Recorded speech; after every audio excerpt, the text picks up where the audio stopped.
Good on you for clicking on this video. Let's get into it, mate. After 10 years, a lot about me has changed, especially the things that I say and how I talk. Now, I know some of you watching will think, you sound American as, mate, or you sound super American. But I assure you that I get comments all the time on how I talk and how much how I talk has changed. I have been in full conversations with Australians who don't pick up on my American accent until I mention I'm from America. And then they're shocked to hear that. And they're like, oh, I did not pick up on you sound Australian. The amount of times that an Australian has told me I sound Australian is crazy. I've gone home to see friends and have them tell me, you talk funny now. Like, you drag your words. I've had people watch videos of me from years ago and they're like, wow, your accent actually was a lot stronger then. It's all wild to me because I think I still sound very American. What do you think? But what I know for sure has changed are some of the things that I say. And I still shock myself sometimes when things come out of my mouth and I'm like, who am I even? How you going, mate? I don't say mate. I usually don't say mate, but I do say, how you going? Like, if I'm running into my neighbors, oh, hey, how you going? Like, I don't think I say it like how Aussies say it. I think I still sound very American when I say it, but instead of saying how are you or how are you doing, I now say how are you going. But I will, like, if I'm like joking around with friends, I'm like, how you going, mate? I'll joke like that, but it doesn't just roll off the tongue. But I do say mate now, and it's funny because as a dog sitter, I'll catch myself like calling the dogs mate. Like, oh mate, you're tangled up in the lead. Again, lead is another thing I say now instead of leash. Oh, buddy, you're tangled up in the leash is probably something I would have said in America. But after 10 years living here, I'm like, oh, come on, mate, you're all tangled up in the lead. Like, it just happened. Another thing I say now is like, I'm going to empty the bins. Like, I would never have said that in the US. And I would always say like, oh, I'm gonna go take out the trash, or I'm taking out the trash. I remember at one of my first jobs here, I said, I'm gonna go take out the trash. And the girl I was working with started laughing, like crying, laughing. I was so confused. I was like, what did I miss? I'm so confused. She's like, you said trash! And she just thought it was the funniest thing ever. And I was just like, I don't get it. Yeah, I did say that, but I laughed, but I just didn't find it as funny as she did. And sometimes I wonder like what Aussies would do if I reacted to how they react to me saying things. Like if they were like, oh, I'm gonna take out the bins, and I was like, you said bins! Oh my god, you said bins, not trash, you said bins! I feel like some of them would be like, yep, I did. It's not that big of a deal. And I know that part of me has been here too long because I have friends in the US who definitely would have had that reaction hearing Aussies say Aussie words. Like, oh my god, you said mate. Like, I definitely have friends who would do that. I guess it's all in the fun of experiencing a new culture with your own eyes and ears instead of just like seeing it on TV or in a movie. So I just call this foil now because everyone has made fun of how I say aluminum foil. And for those wondering, Aussies call it aluminium. So many Australians just get very defensive about this, like, you're saying it wrong, look at how it's spelled, blah, blah, blah, blah, blah. I don't think I'll ever start saying it the Aussie way. It's just never going to roll off my tongue easy, soz mate, AKA, sorry buddy. I'm trying to do some Aussie American translations throughout this video, but I don't know how well it's going. So I just stick to foil because I feel like foil is universal in the Western world. I now call candy lollies, and I'm a big lolly girl, okay? I love my gummies and my snakes and my bears. I love those chewy candies. See, I just called the candy. Like, because it's like, I guess I love those chewy lollies.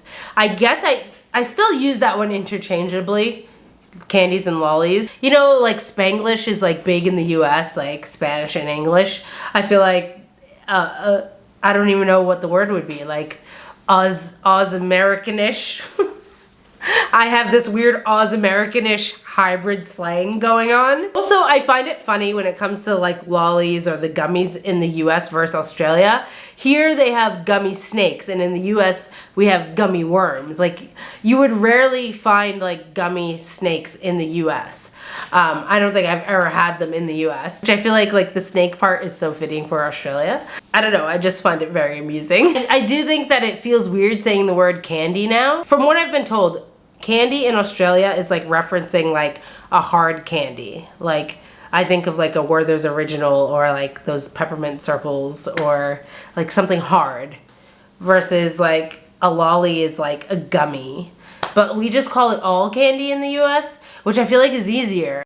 I also now call bell peppers capsicum, but I don't like it. It doesn't roll off the tongue. I prefer saying bell peppers, along with some others that I can't think of off the top of my head. This came from me working in cafes here. You know, when I first moved here, in order to communicate with staff and, you know, employees and be efficient at my job and be able to communicate with customers properly, I had to quickly learn and start calling things what they called them, because it just made my life easier. It just made me more efficient at my job. So for me, it was like part of the job was for me to learn what they call things that I might call them differently. So some of that didn't happen over time. Some of that happened like out of necessity in the beginning when I first moved here. And it was like pretty intentional. It didn't just like picking up the word mate. That was not intentional. That happened over time and kind of just slips out. And I'm like, who am I?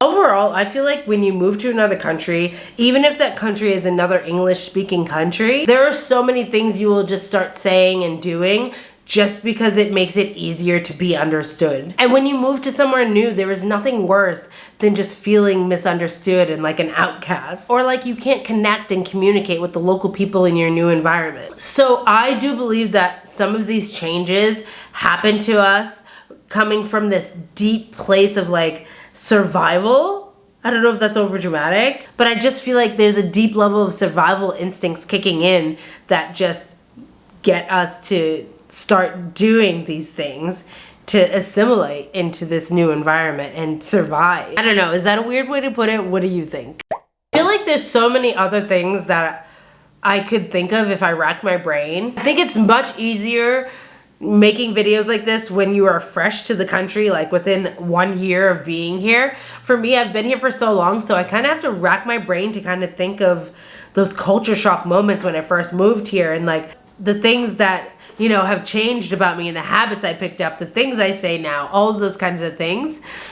It takes me a little longer to really like rack my brain on those experiences, but I do love these types of videos and I do love sharing this. But I will say that after 10 years, I am still like finding that things are still popping up, like, oh, that's different. Sometimes it feels like me and my partner are speaking two different languages and we're both speaking English. They love adding a Z. Well, they call Z's a Z. I still call the letter Z a Z. I don't typically call it Z, but there was one time I was on the phone with customer service for someone and I was reading out an email and I said Z, and it was like, I didn't even realize, like, I didn't even intentionally, like, it wasn't even a thought. I just said it. And I think like that survival instinct part kicked in where my brain was like, we are trying to communicate something and be understood and get clear communication going. And so it just said Z. And so, yeah, like sometimes it does feel like I'm speaking a different language. Anyway, do you say any of these things? Also, I'm really curious to know, what do they call this in your country? Let me know in the comments. Thank you so much for watching. Consider subscribing for more content like this, and I hope to see you tuning into another video soon. Bye!